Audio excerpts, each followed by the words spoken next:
Hello,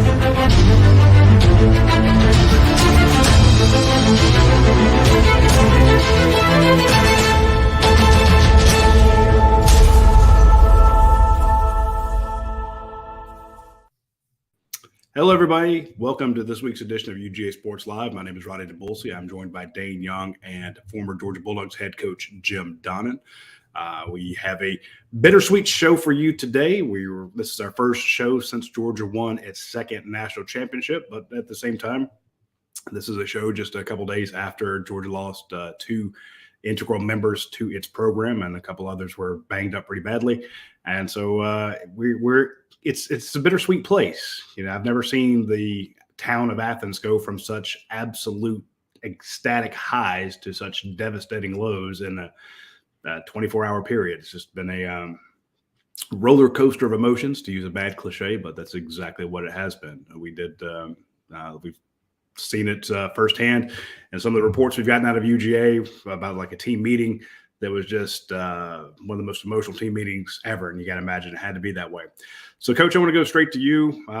We broke the news Sunday morning in the early morning that Devin Willock, a very promising offensive lineman, a young guy at UGA, this big future ahead of him, passed away in a car accident. Chandler, LeCroy, a member of UGA's recruiting staff, was driving said vehicle. She's also passed. Tori Bowles, a member of UGA's recruiting staff, was the passenger of that car. She's banged up. She is going to survive. She has non-life-threatening injuries, but she has some major injuries. And Warren McClendon, a guy off to the NFL, he was also banged up a little bit. And it's just been it's just devastating news to break. You don't even hit send. Because you don't want it to be real. But it is real, and Georgia's having to deal with it. So can we kind of get you've been through stuff like this before, you know? So can we kind of get your wisdom on this situation? Yeah, anything I say is just there's no way to be right or wrong about this except to really cherish the memories that I have of Devin and the few that I have of Chandler. It's just, I try to be kind of a support guy over there when I see these young guys and meet them. And I followed Devin since the first time I heard about him, when Coley sent me a picture of him in the weight room up there in New Jersey, just a young kid. And I think I might even shared it with you then. He's just a big kid that he really just embraced Georgia, loved it. You'll find more and more about him, all these stories. But he was really proud to be a Georgia Bulldog, and he really made significant progress over the last year with his way he's worked. And I've had to go into those team meetings before and talk about the loss of one of our players up at Marshall, and it's a difficult time for everybody. But in the case of Chandler, I remember I was over there getting some treatment last spring, and Raiola and his family were in there, and his dad and mom were down. His dad and Raiola were on the field, and she was up there with the mother. I didn't know who the mother was. I mean, I didn't even know that the kid was in there, and they were just sitting down talking. And I was just thinking to myself, how in the world does this young lady know so much about Georgia? I mean, I was eavesdropping. I mean, I would have signed right then. I mean, I couldn't believe the wealth of knowledge and just the genuineness and the enthusiasm she had, and the mother was just eating it up. And that's what Kirby uses, all these different resources. But it was easy to see that she was completely sold on what was going on, and what was just reinforcing to the mother about how she and everybody there would be behind their son and be behind the scenes and help him. And so I just happened to go over there to the Powerade thing, and I was walking over. I said, "Hey, would y'all like some water?" And they said, "Sure." So I carried a couple of waters over there and introduced myself. And when she said her name, I said, "Wow, I'm glad you're here. I didn't have any idea. I'm sorry I didn't know who you were," and all that. And she said, "Hey, I want my husband to meet you." And I said, "Well, I've met your son before." And it's just kind of a awkward situation that became a great one. And then I went on the field, and she brought her husband over there, and I talked to him, and hopefully we're going to get back in on him. But I just wanted to make that point clear about her unswerving attitude towards us, and just the things that she did, that all those people do. It's just not a job; it's a love, and certainly Tori Bowles lives on my street, three houses down, and her parents so proud of Tori and her brother, who's a walk-on, and every time I see them, they just light up. About last year, they were, when COVID was so prominent, they still going down to the Orange Bowl. We're going. I said, okay, go for it. And everybody in our area is getting some everything about Tori, about her progress, hopefully towards getting better. And but it's just one of those things that the high of Saturday all during the day, and then Saturday night, just that call we want to get as a coach. I'm really shallow in my interpretations, but I will say this, that I don't think I've ever been around anybody that's not from the state of Georgia, that's from another area, that wanted to be a Georgia Bulldog more than Devin. And I'm sure there's been plenty of them, but he had immense pride in wearing that uniform and wearing that Georgia G. He really did. Yeah. Dane, I thought that the most telling aspect of all this was watching, like, the University of Nebraska putting up their names on their Jumbotron, seeing coaches from around the nation, journalists, everyone, reach out, to both. And a lot of times, Devin Willock would get the headlines because he's the player, but they, had commiseration and prayers for Chandler, and, prayers for Tori and Warren McClendon as well. And I thought that you saw all these former players who are at FSU, Florida, Tech, that basically were recruited by Georgia. And Coach mentions Dylan Raiola. This is a 5-star quarterback, the number 1 player in the nation. He changed his profile picture to a picture of him and Chandler LeCroy together. So all these guys that were recruited by Georgia but wound up going elsewhere were changing their profile pictures to pictures of them in a Georgia outfit with Chandler in the picture, because they remember her, and the impact she made on them, and they were saying their prayers for Tori. Tori, as Coach mentioned, she's right there on the street, but she's also an integral part of the program, very close to the Smarts, helps with their organization. This is a die-hard dog through and through. And I just thought it was neat that, it doesn't take the pain away, but when you see how many people cared, I felt better about it. I mean, it's uniting over tragedy is just part of the human experience, I guess. And in a lot of ways, there were some things that people were upset about from the parade on Saturday that became so small in comparison the next day. I can even tell you, one, the college football community is kind of small in a lot of ways.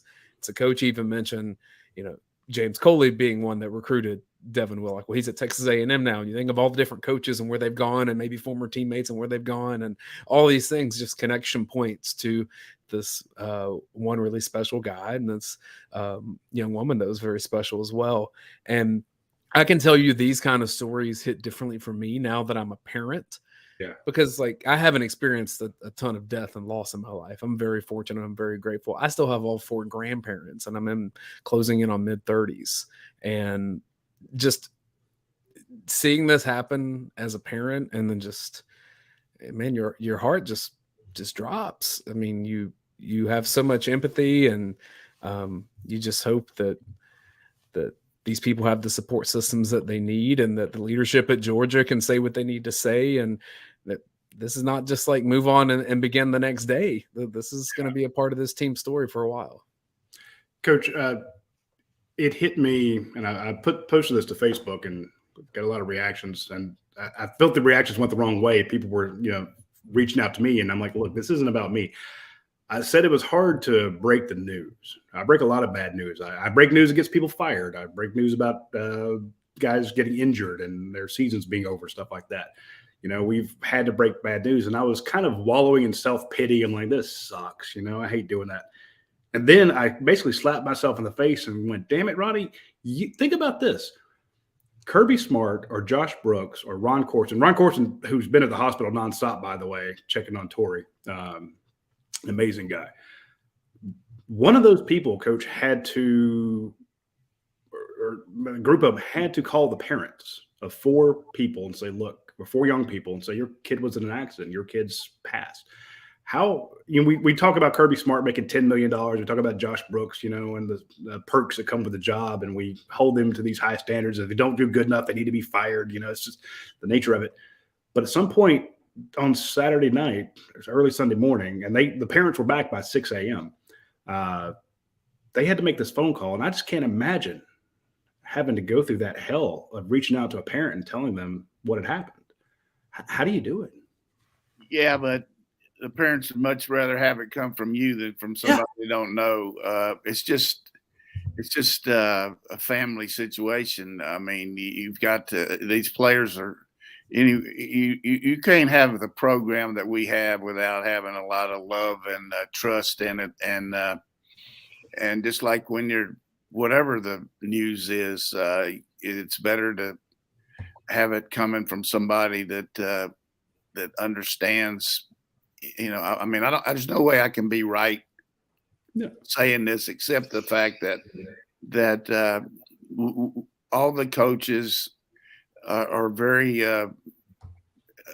aware of being able to communicate with the parents, because there's a lot of things that go on besides this unbelievable grief. But you've got to have good communication, just like I would encourage fans out there to have communications with your teachers of your kids, because they spend more time with them than you do. What are they doing with them all day? So, but not only and that was the parents, but the families involved, and then also these players are tight now. I mean, can you imagine the group of them that there were several groups going out to eat, I think, late, and they came right up on the accident, and just see your teammates there. I mean, it's just there's nothing else I can say except I do have great faith in our team of people, that the way they handle things, good and the good news and the bad news. You've got to be able to handle it. Yeah. And they did have a bunch of grief counselors there. And again, we knew there was a team meeting they had Sunday at noon. And to talk to somebody who was at that, they said, look, everybody except for the players who were in kind of that little convoy that were going out to Waffle House, everybody within the program was there. And they said somber did not begin to describe the thing, but just saying emotional. And you don't want to say, hey, it's rah, it was well handled. You don't know. I'm just saying, but I do know that they've moved everything possible to try to console and take care of the players, because these are brothers. These are guys who have eat, breathe, live, sweat, die together. It's just they're tight, and that's a great point.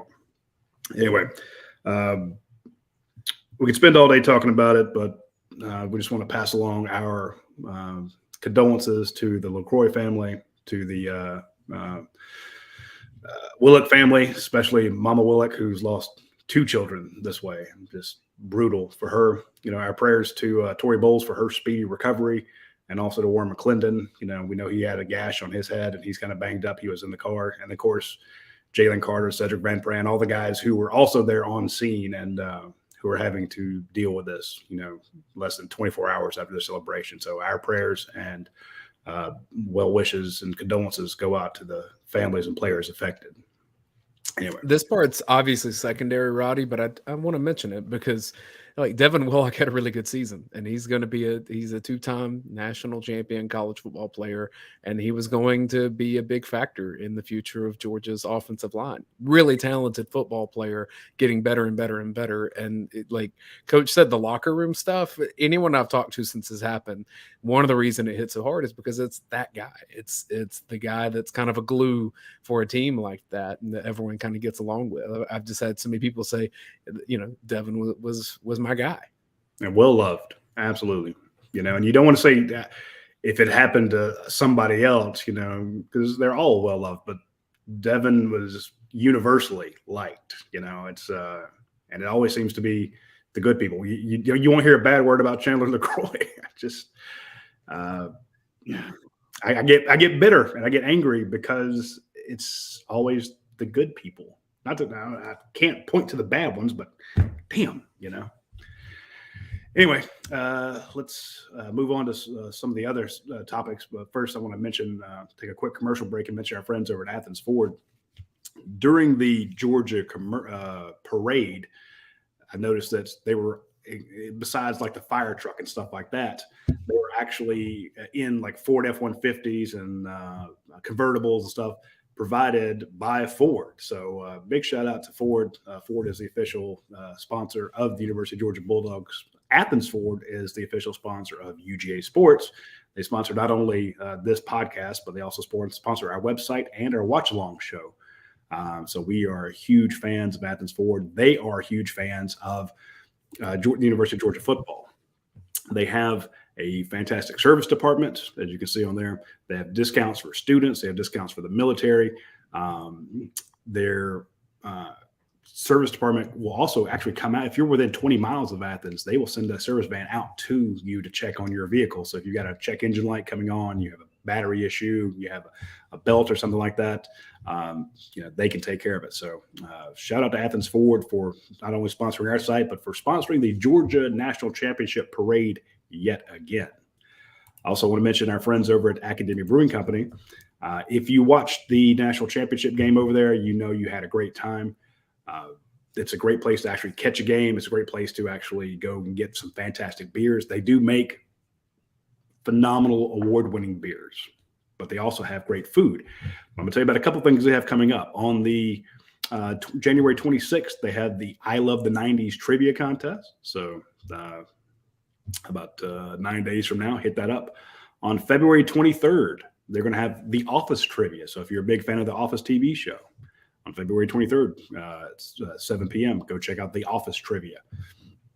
And then on March 30th, they're having Time Travelers trivia through the decades. So all you old heads and all you young bucks, you think you know your stuff, check out the 3 unique trivia contests coming up at Academia Brewing Company in the coming days, or coming months when you get a chance. Coach, we have not been able to talk about this title game blowout. This is our first chance to mention the fact that Georgia had, won back-to-back national titles, a year that I don't say no one thought they could do it. They were ranked number 3 in the country, but I think very few people expected them to repeat. And Georgia has a better record than last year with maybe not as good players. They go 15-0 and has the biggest bowl game win in the history of college football and the most lopsided national championship game anybody's ever seen. I imagine the ratings had to be atrocious because Georgia put that game away early, and it was just a no holds barred stomping of TCU. A lot of people think that the national title game was when Georgia played Ohio State a week previous. Let me get your thoughts on the game because I missed the watch long. But hey, anybody that missed the watch long, there weren't many of you. 60,000 people watched the watch along show with you and Dane. So congrats. That was just on YouTube, not counting Facebook. We got over 200,000 the last 2 weeks. So Jesus, we don't need you, Roddy. No, we would definitely could use you. But I just feel like there's a couple things I want to point out. Certainly the game against Ohio State was in our players' heads just from the standpoint, look, we can't leave any stone unturned. We got to have a great week of preparation, and we got to play our best game. And, I purposefully hung around over there a couple of days last week watching our team prepare. and fundamentally, we did a lot of good things. They spent 10 minutes every day with every group on defense chasing a quarterback. They had 7 or 8 of them running around in 4 or 5 different groups and just working on different ways to rush the passer and strip the ball and ball drills and working on covering punts, even though we only had to punt one time because that guy was so good. And then our offense just really working hard on third down and red zone and really focusing in on Bowers and our best players. Just the total preparation was outstanding. I'm talking about as good as I've ever seen. And it certainly paid off. I knew going in that we had a superior advantage on the line of scrimmage, size, quickness, everything involved. And it was very evident from day one, play one out there that was going to be imminent in the way that we won the game.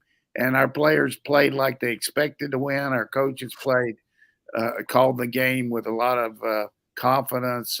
We put our players in good positions to win with the different schemes that they employed. And I mean, I don't know what else we could have done on offense there in the first half. It was just incredible, except we didn't score a touchdown on the one we got a field goal. But just great preparation as a coach. That's what you want. You want your team. Luck is when preparation meets opportunity, man. You just get out there and you make your own luck. And they did that. And as far as back-to-back, incredible. Just no way that you can ever talk about it except, and it's just in the grand scheme of things, as hard as it is to win one, it's even more difficult to win that second and to go unscathed. And even though we had a couple scares, just 15-0 is just remarkable. And just can't say enough about giving credit to the people on the front line, but the people on the back line too, the support team that got the team out there, and Nealon Raper, his staff, the strength and conditioning. Like one little thing that Scott Sinclair told me during the week, he said, Coach, he said, we're going to be fresh and everything, and we made them lift weights, but we made them recover too. And usually I just tell them to go down and get in the hot tub for 5 minutes and the cold tub for 5 minutes. We went down there like a lifeguard and watched them get in, and we made sure that they got that extra recovery. And it was just those little things add up. The training staff got those guys ready. McConkey just looked fresh as a daisy out there. It was just, you got to give them it's a Bo Derek game. It was a 10. Yes, absolutely. And Warren McClendon was ready to go. He'd been beat up all week long. The number one story was, will Darnell Washington play? He played will they go to Brock Bowers a lot? They went to Brock Bowers repeatedly. You saw Javon Bullard had a issue, like one play, then he gets a fumble recovery and 2 interceptions. Javon Bullard just absolute lights out. I got to say this about Javon. I've been one of his staunchest supporters on the run, but against the pass, I've said that he's got to develop. But I mean, that was an out of body experience for Javon. A one-handed catch and a diving interception. I mean, he could go on there at halftime and without anybody on the field, and I don't know if he can make those 2 plays again, but just outstanding, particularly with the hurt shoulder. Yeah. What a way to finish out his first year as the nickel back, the star guy, and then when he got hurt, Tyke came in and played really well too. So when you're called on, and it's your chance to shine, you got to go in there and do it. And our defense was just incredible. That one kid, supposed to be first round draft choice, and I watched the tape on him. Number one, he caught 1 pass for 3 yards. I mean, I don't know what they were doing as far as the play calls. They really didn't throw many deep balls, but couldn't raise his arm. But Dane and I were talking about it right on the start, though. It was nerve city for Duggan when he first got out there. He had a chance to hit a couple, and that first series he didn't look real comfortable. And but it's hard to look comfortable when you go up the line of scrimmage and look over there and you see 88 man, that sucker is bigger than I thought he was. And then you look over, see those two linebackers. These are linebackers. You see that one corner out there. He's a corner. I thought he's an outside linebacker. I mean, the reality hit him pretty hard. Well, and coach, the nerves, you could tell that Stetson Bennett had so much confidence in himself and his teammates in that game.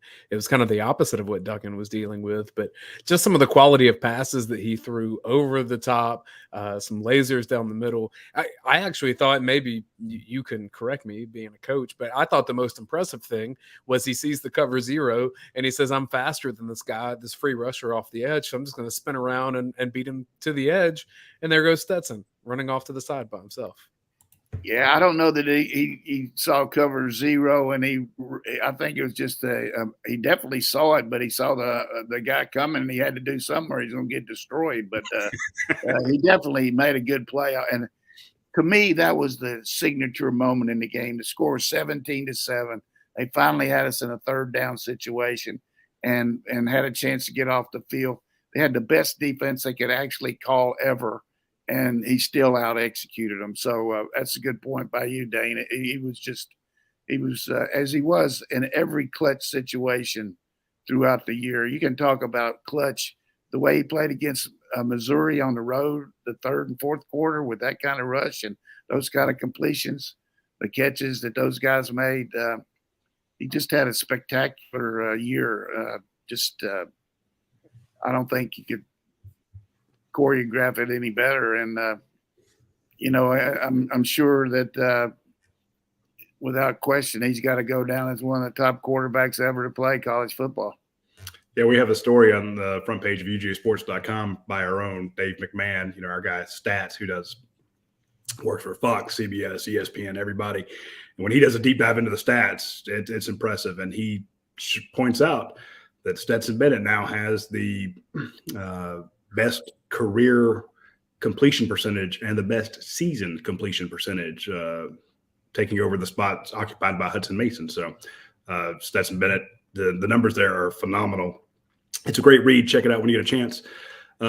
Coach, you mentioned, I think, Kirby Smart mentioned this right off the bat. He said, look, this was a program win. This was a program title. And he started going through, just like you did, mentioning all the people in support positions that really helped. And you mentioned Scott Sinclair, and I want to give him a shout out, and Ron Corson, of course, for getting everybody healthy. But I really wish I'd seen the two teams line up before I made my prediction. I predicted Georgia would win by like 10. If I had seen them waddle out that TCU offensive line and those two guards, just short, fat, round dudes, and you could see Nazir Stackhouse across from them, Jalen Carter across from them, Warren Brinson, Zion Logue, I would have added another 14 points there. And then to watch the Georgia offensive line go out there and look across at the TCU defensive front, I'd added another 10, 14 points there. It looked like they were playing a high school team. And I think Dane nailed it. The play where Stetson peels out, outruns the guy coming after him, looks over the sideline, he's laughing. The game was in the bag at that point. Yeah, it's only a 10-point victory, but when he realizes that he can outrun anybody over there, and Georgia could get the edge whenever they wanted it. At the point of attack, they were just winning. The push they were getting into the backfield, the push they were getting down the field on offense. Coach, it didn't look fair. I started to feel bad for TCU. Well, I don't know I'd go that far, but I know you wouldn't. It's just, it was a good example of recruiting and developing players and having good coaches that adjusted a little bit. I mean, one of the things I asked Kirby about Riley, because he's Riley's brother, that Lincoln Riley, who's the head coach of Oklahoma when we played him, I said, how much similarities are there in the offenses? This was early, like Sunday after when we knew we were playing. He said, well, they've got some similarities. I said, well, what did we do so well in the second half against U.S. Out there against in the Rose Bowl against Oklahoma on defense? He said, pressure. He said, we pressured a lot better, and our offense kept the ball away from them. Well, our offense did that. We pressured the quarterback, and Riley got so mad about it he went to Clemson. So we'll see how that works out for the Clemson Tigers. Dane, your thoughts on the game? I mean, people say TCU didn't belong in that field. TCU earned its way there. It's just that when Georgia was the team on the other side, they couldn't compete with them. Now, look, if they played that game 100 times, Georgia may not click to that extent all of those times. That was Georgia's best against not TCU's best.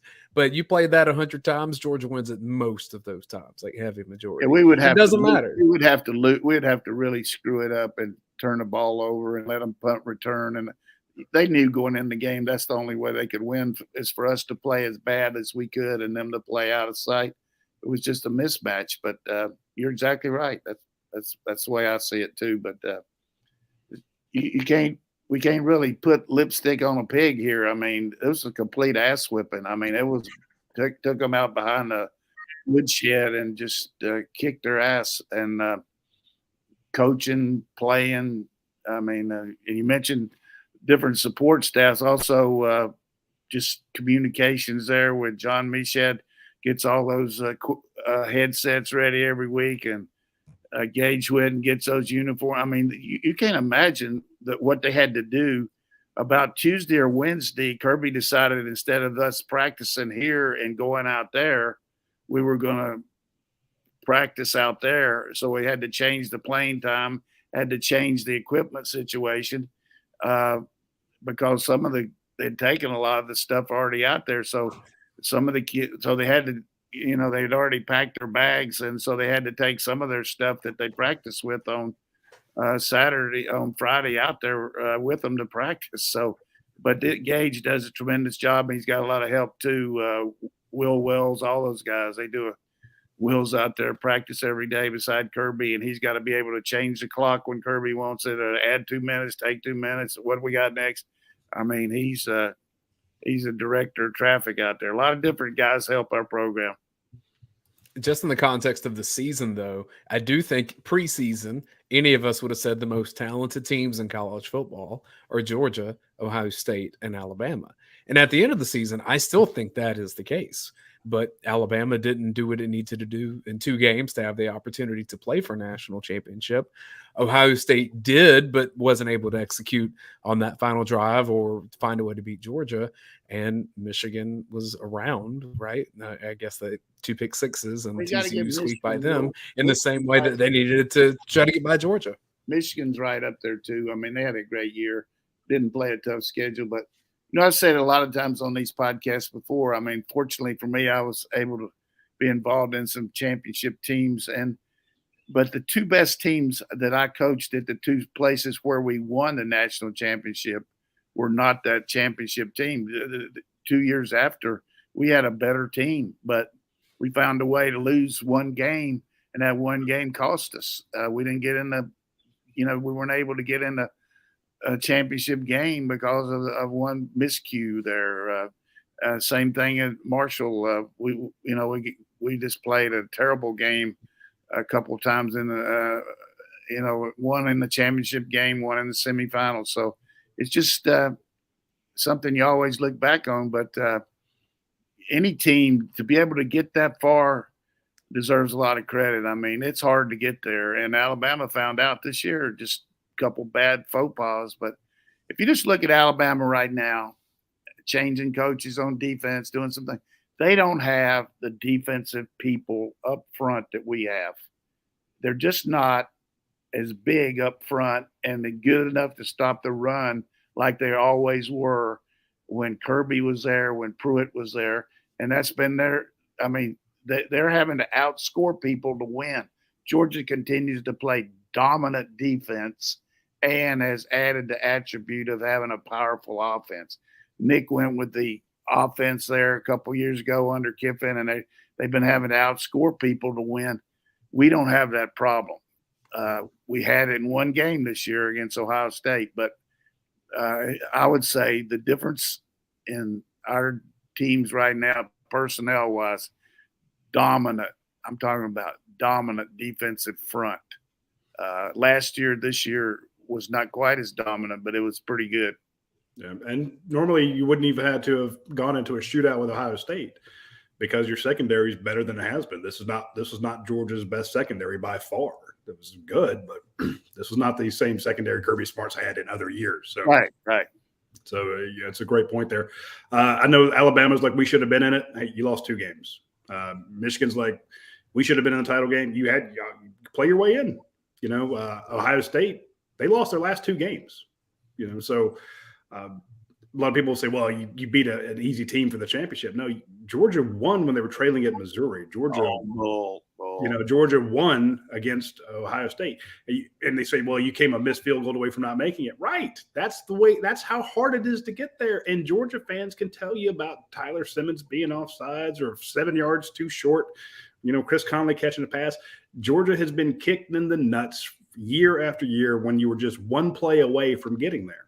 So guess what, Alabama? You're 1 play away. Ohio State, you're 1 play away. Michigan, you're 1 play. It happens to everybody, and somebody's got to win it. And Georgia made enough plays, enough scrambles. I mean, go back to that title game. I mean, that OSU game. Brock Bowers diving, putting his hand down on the ground to convert a 4th down. That's the national title game right there. It's just. When you had to make the plays, how many times did Georgia go for it on 4th down this year and make it? I mean, they've led the nation for a while there, 4th down conversions. I think anybody we're beating a dead horse here. Anybody that thinks Georgia's not the number 1 team in the nation needs to go take a good I don't think they think that, Coach. I think they're just like, well, so-and-so would have given you a better game. But maybe so. Who cares? I mean, but you got to get there, baby. This, you know what this is right here? That's the world's smallest violin saying my heart pumps Pepsi Cola for you. I mean, hey, let's go for it. Or Coca-Cola or a Powerade or whatever. Well, the point being is I did have a point in all this. That kind of sour grapes is now being applied to Georgia when it was always applied to Alabama. It's always applied to Ohio State. You love that, though. I mean, you really relish it. I mean, I relish people hating you because you're good. Well, that's good. We're definitely going to get some hate, but you're getting it. They're pissed off. Anyway, they need to get used to it because next year is going to be some more of the same. Well, talk about things you do not hate. Let's talk about our friends at Your Pie Pizza. I went out to the Your Pie here in Athens recently. They had Malachi Starks out there making pizzas. He was making the Malapie, which is a pizza with 24, his number, pepperonis on it. He's a pepperoni guy. He was up there serving up gelato. He was making the custom pastas, doing all the stuff out at the Your Pie location, close to Coach Donnan, the one in Athens. There are 70 other locations for Your Pie restaurants. They're all over the Southeast. Be sure to try it. Today's Tuesday. It's a crappy weather day. You want some fantastic pizza. You might want a Malapie. You might want to try their buffalo chicken or their Nashville hot chicken, which is what I had while I was out there. I tried the Nashville hot chicken for the first time. That is a fantastic pizza. So the folks at Your Pie are huge Georgia fans. They have an NIL deal with Malachi Starks, the true freshman who just absolutely blew up this year, a guy who's helped you win a title already in year 1. And they support the Georgia Bulldogs. So when you're looking for a great pizza place, support Your Pie. They also support us, and we appreciate it. I also want to mention our friends at the Prime Shrimp. We tell people about Prime Shrimp all the time, and they can't remember the name. It's Prime Shrimp. It's not that complicated. It's a concept where this company in New Orleans, they take fantastic shrimp, they devein it, peel it, cut the head off, put it into a freezer bag with different sauces. Okay, these are great sauces, great seasonings and such, and you basically get them to ship it straight to you. So you get the New Orleans barbecue style shrimp, you can get the Alfredo shrimp, you can get the seasoned Cajun, the garlic herb. It comes to you frozen with dry ice in this insulated bag. You take it out, put it in your freezer. When you are ready and you want fantastic shrimp, just boil some water. Drop the bag in, just like boiling bag rice. Flip it over. Take it out 4 minutes later. It's done. It's perfectly cooked, perfectly seasoned. You'll absolutely love it. Use promo code UGASports to get 20% off your first order. So hit up Prime Shrimp when you get a chance. We mentioned Stetson Bennett earlier, and then just, I guess, what this all means for his legacy and how he was developed at Georgia and all that. I don't want it to be lost in this, the story of Christopher Smith, because here's a guy who plays defensive back at Georgia, was at Georgia for 5 years, really didn't play a whole lot until 2.5 years into that tenure. He didn't start until the COVID year, and that was about halfway through that season. Did And Richard Christopher, I believe that was the case. But Christopher Smith has just become such a team leader and a good player. He's going to get drafted pretty high. And I think that if there is a testament to development at Georgia, I mean, this is as sterling of a case as you'll find with a guy in Christopher Smith.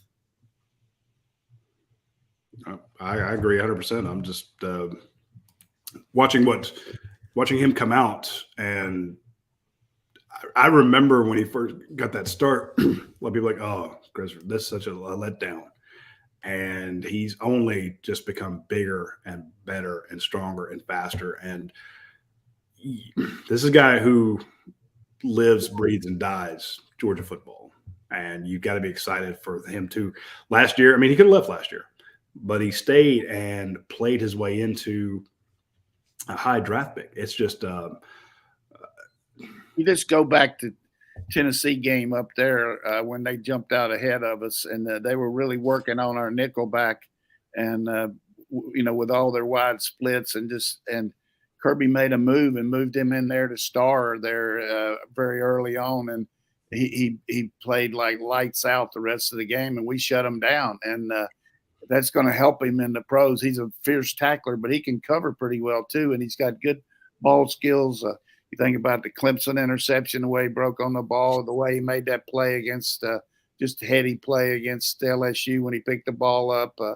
He's just the leader on that.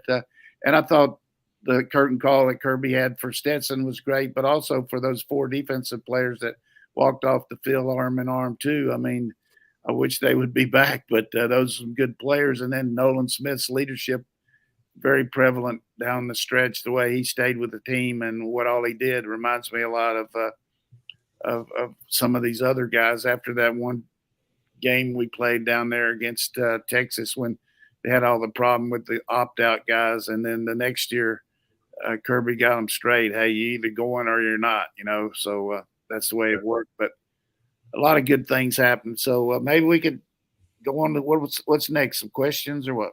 I want to make one last point because, I love the sound of my own voice, Coach.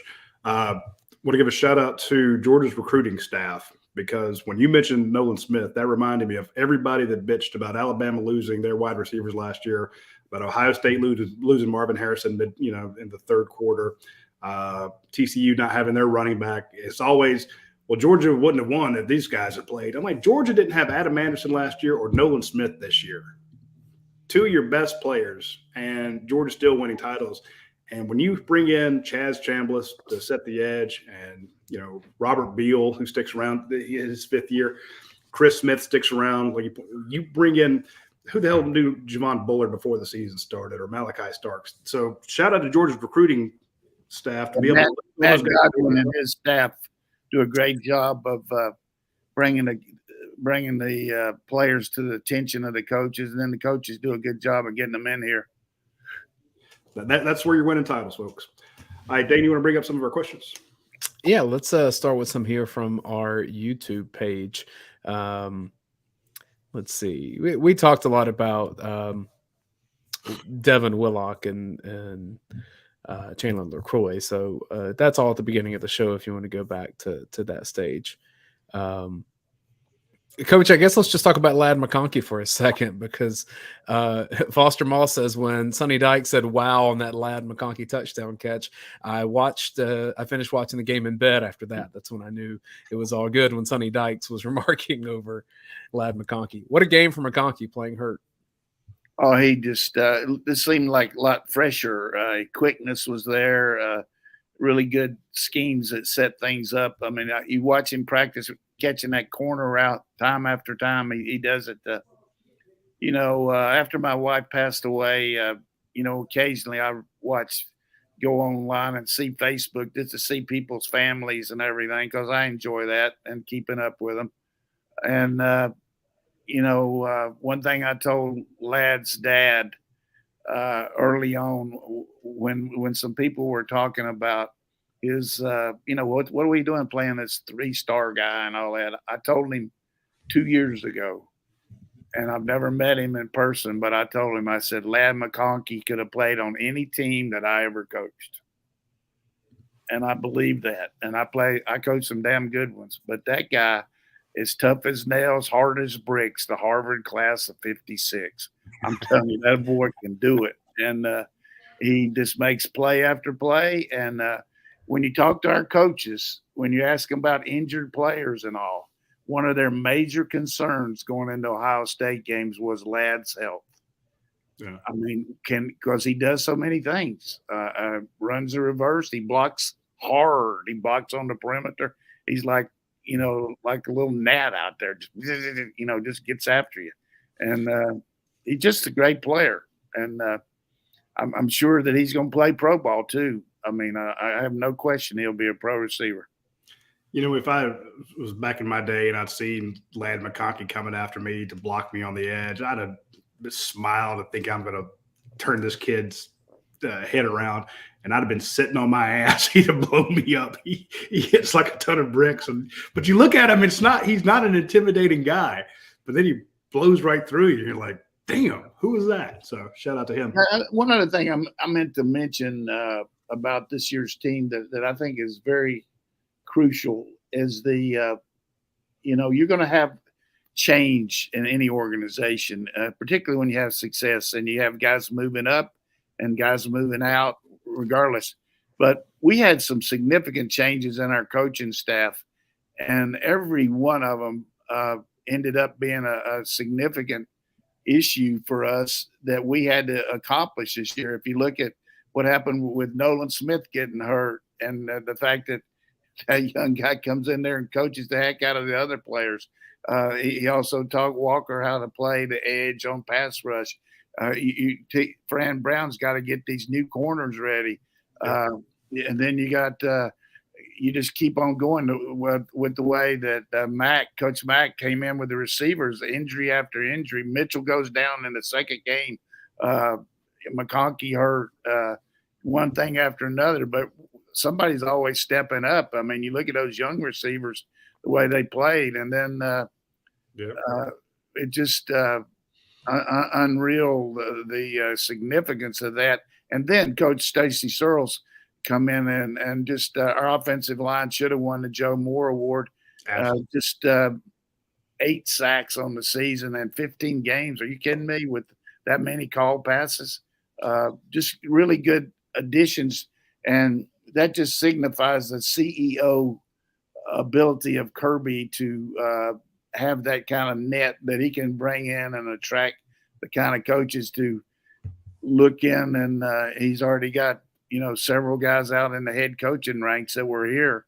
And people are looking at the Georgia blueprint just like they look at the Bama blueprint. Yeah, you're going to see more and more of these guys leave, but you can't blame them because everybody wants to be the head man. And I don't worry about people that you lose near as much as I worry about the new people coming in and getting used to what we do, because it's a high intensity program. There's a lot of demand here, and some people can't stand it. And some people, I'm talking about, they can't handle it, not stand it. And that's what's happened to some of these players sometimes that early on enter the transfer portal. They just can't handle the grind. They can't compete on the level that you got to have to be successful here. Dan, you always like the names. I want people to get used to the name Chidera Uzo-Diribe, the Georgia outside linebackers coach that Coach Donnan was mentioning. That guy is a force to be reckoned with. Have you ever seen him when he wasn't smiling? I've never seen him. No. He's just got a smile on his face. Now he gets after him and everything, but boy, I got to think he's dynamite in the recruiting room. You look at some of the guys he's signed already. I mean, good Lord. So I'm just telling you one thing.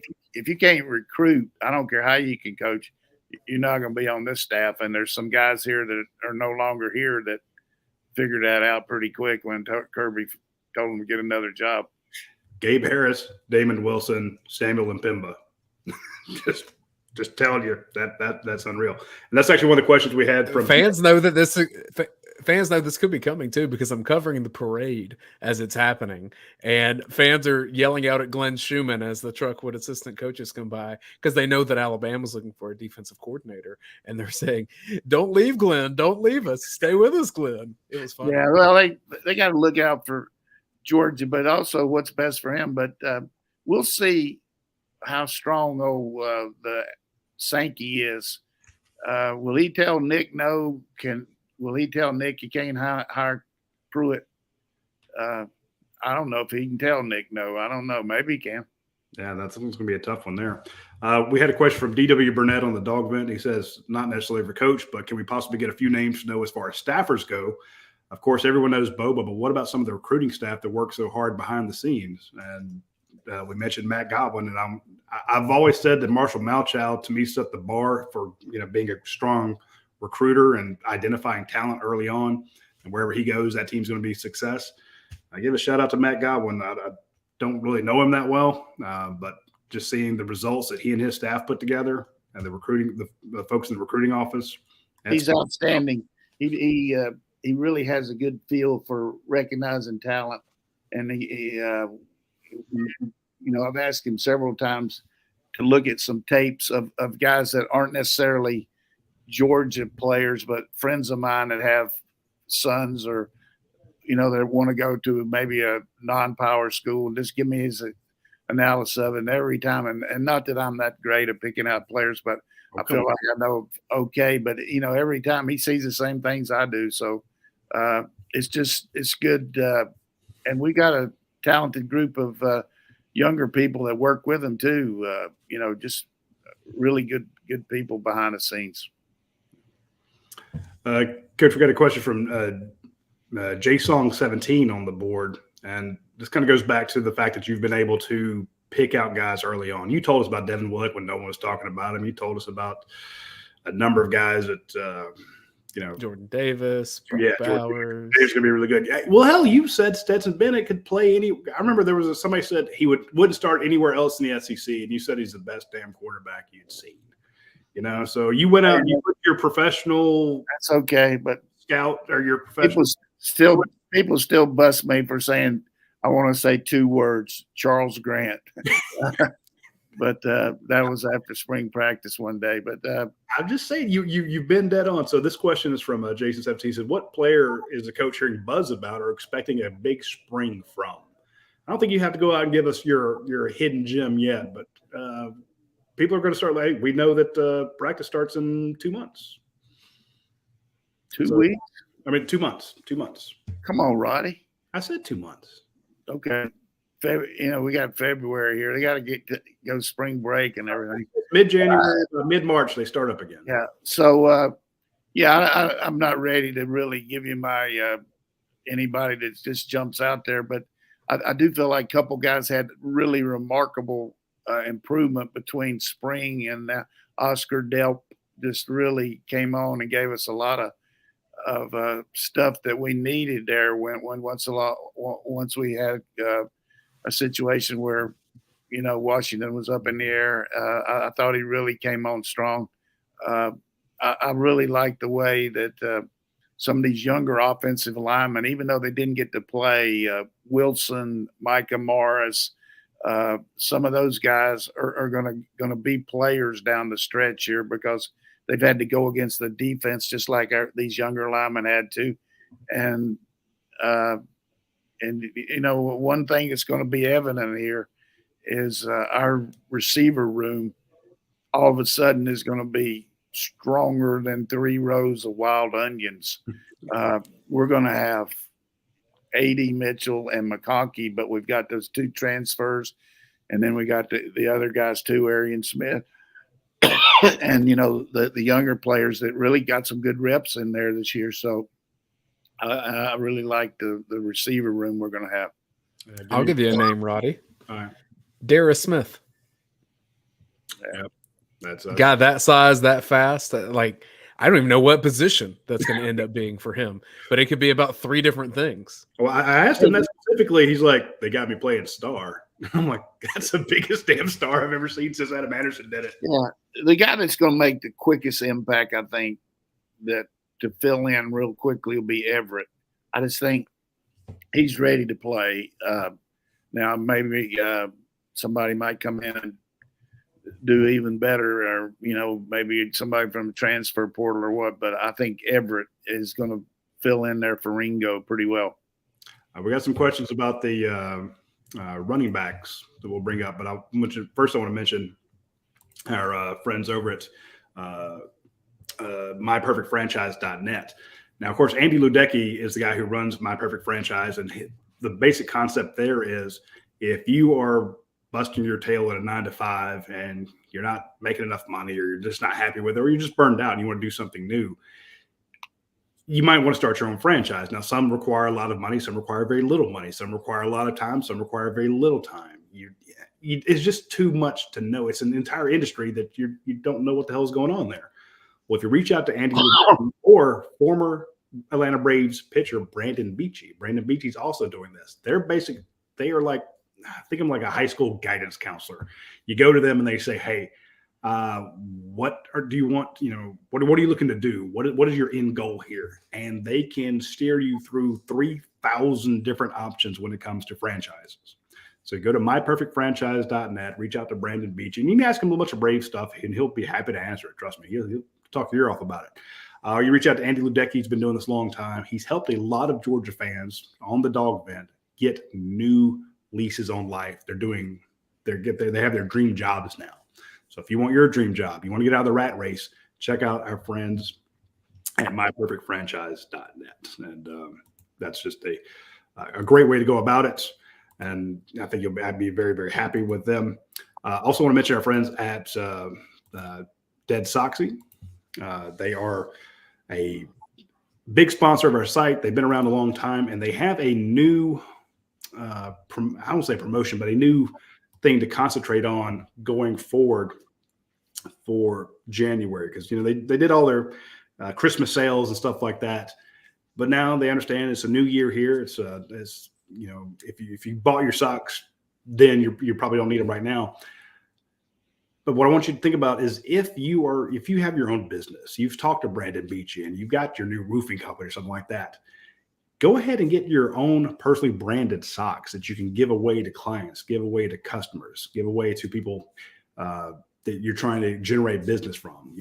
They do a great job of taking your logo, your design, your concepts, and putting your message onto their socks. And we've had some people at UGASports do this. They absolutely love it. They said, look, our customers wear socks every day. These are the most comfortable socks they get. They reach for these socks in their drawer and put them on. And every time they do, by God, they see my logo. So they remember me. So if you're looking for something, it's not a huge order. You don't have to order 10,000 pairs. You can do it for a very small batch. But reach out to deadsoxy.com. Say, look, I've got a company logo I want to put on it. I've got a motto I want to put on it. I got something that I want to give away. And the presentation of these is fantastic. It's not just rolled up pair of socks. They come in these amazing envelopes, and the boxes are fantastic. It does look like a presentation piece when you give people these socks, and they will absolutely love them. So hit up our friends at Dead Soxy when you get the chance. All right. Going back to the questions. Coach, this is from Blackshear UGA. Says, will Branson Robinson be the next great Georgia running back? I think Branson really improved this year. He's definitely a very strong runner, but he got a lot better at pass pro, recognizing how to run routes, things like that. And he got a lot of quality time. I mean, kind of mop-up duty most of the time, but I really do like Paul, though. I like the way he looked in fall camp. I think he's got more of the quickness that you see out of McIntosh, maybe. It's going to be tough, though. If Milton is any way, form, or shape, or form like he is right now, he's going to be tough to beat. And, of course, 30 is just he just plays a great role for us. he does a good job week in and week out too. So I think the kid from California, I know Dell's really high on him too. We were able to flip him over from UCLA, and he's here on campus. That's the thing about it right now. I can't wait to go over there and watch these guys run and work out and lift weights and stuff. All these 17 to 19 of them. I'm not sure if it's 17 or 19, but they're over there. Well, a few of them got to go out to the championship game because they came in there early and got everything set. But most of them were here Monday going to class, watching on TV. So, and that's invaluable to have these guys here to go through spring. When you look at the guys that entered the portal, we lost some good players, but I mean, nothing to slit your throat over, I don't think. But the fact is, you need to have some bodies out there just so you can do what we call two spot, where you, instead of just going one group at one end and everybody waiting in line, we always have two groups going, like 1 versus 3 at one end and 2 versus 4 at the other. And the main thing is you're getting more reps and you're getting a chance to get analyzed. And I think that's going to be good for us. But running back wise, I don't know if Robinson's going to be the guy right now. I mean, I don't think so. We got as a whole, though, I rave about that running back room just because the 5 that you have. But then even the little bit I saw of Cash Jones as a walk-on, I'm like, Georgia could win with this guy. He's a good player. Yeah, and unfortunately, Cash broke his ankle out there and had to get surgery on it. But I don't know if he'll be ready for the spring. But he's kind of a dangerous guy that just you don't realize how fast he is till he runs right past you.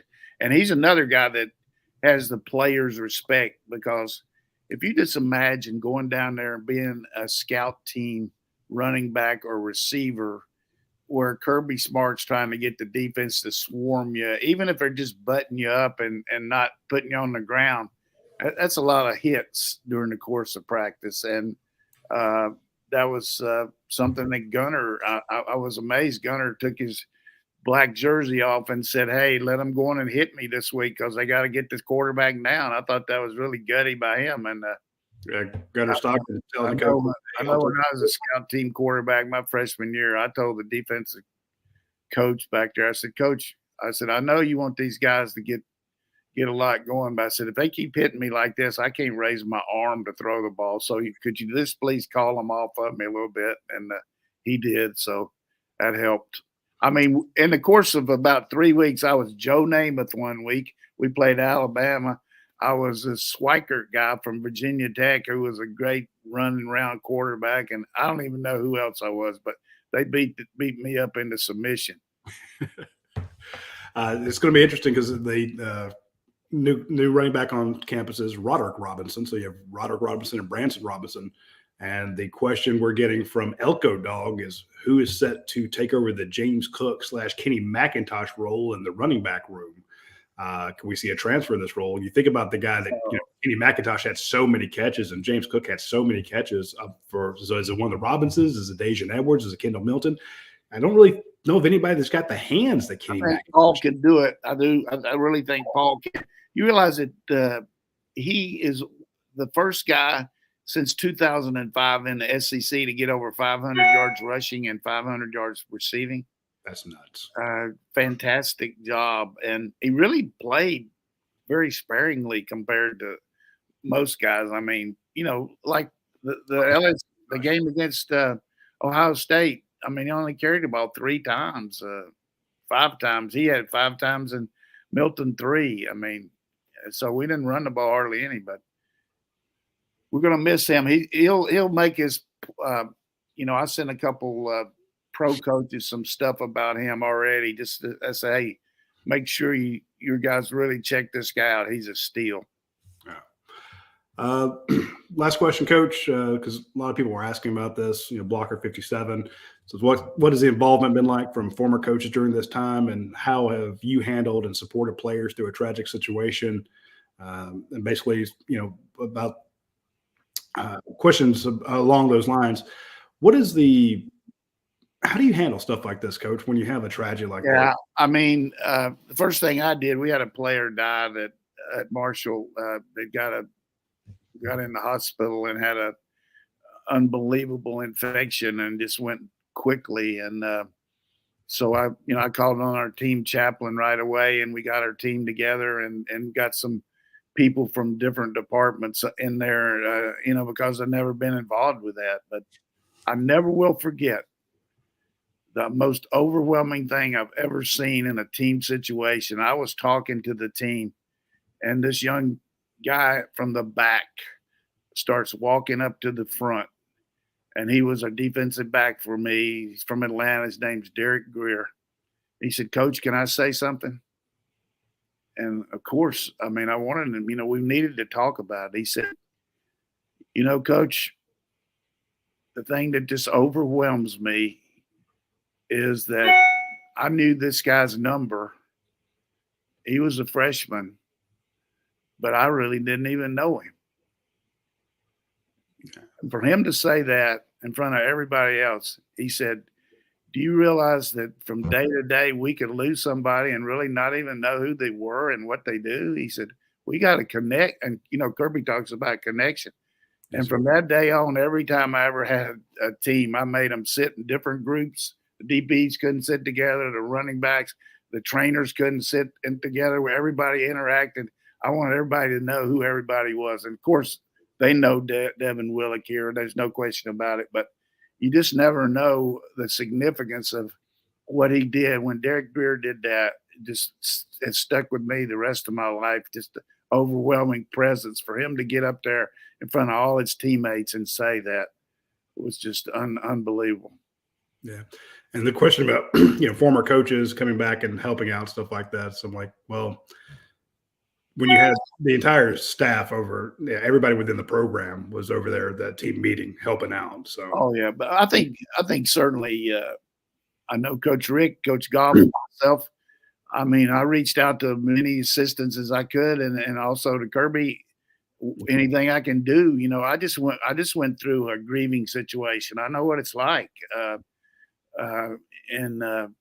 you just what can you do to help? And there's really not a lot, but at least they know you're there. That's all you can say is it's a Georgia family. That's the way it is. Yeah. Good question. It was Mitchell Dog. I got this Urban Meyer's heartburn question kind of made me laugh, and we'll leave on that one. It says, "Why would we hire a head coach without experience as a head coach?" The sarcasm of the dog, the sarcasm of the dog bit is always appreciated. Oh, you're talking about hiring Kirby without any experience? Because that was one of the knocks on him. Why the hell would we hire a guy who hadn't been a head coach before? Well, yeah, I tell you, that question comes up in an interview sometime, and you got to have different ways to answer things. And when I had talked to somebody about that, and I said, "Well, I was the head freshman coach," it just is a joke. But I said, "Do you realize that Joe Paterno and Barry Switzer were assistant coaches? They did okay. Tom Osborne was an assistant coach. He did okay." Wow. Time after time, those things happen. But people move up within the organization, and but there's no question that Kirby was ready to go, and I'm just glad he didn't go to South Carolina. Oh. I see the haunted look in Dane's eyes. That would have been rough. All right. Anyway, folks, that's all the time we have for this week's show. We went a little long, but we haven't had a show in a while, so we appreciate all the questions you sent in. I appreciate Dane making time to join us. I know that he was slammed this week. Coach, we appreciate your wisdom as always. Big shout out to Athens Ford, Your Pie, Prime Shrimp, Dead Soxy, My Perfect Franchise, and, of course, Academy Brewing Company. Hit up their trivia shows coming up in the coming months. And be sure to hit us up next Tuesday at noon. We'll be talking a lot more Georgia football. Hell, we might even have to touch on basketball. So, hey, dogs versus the cats tonight, 9:00. Yes, let's bring them through. All right, folks, we'll see you next week. We appreciate everybody tuning in. We'll see you then.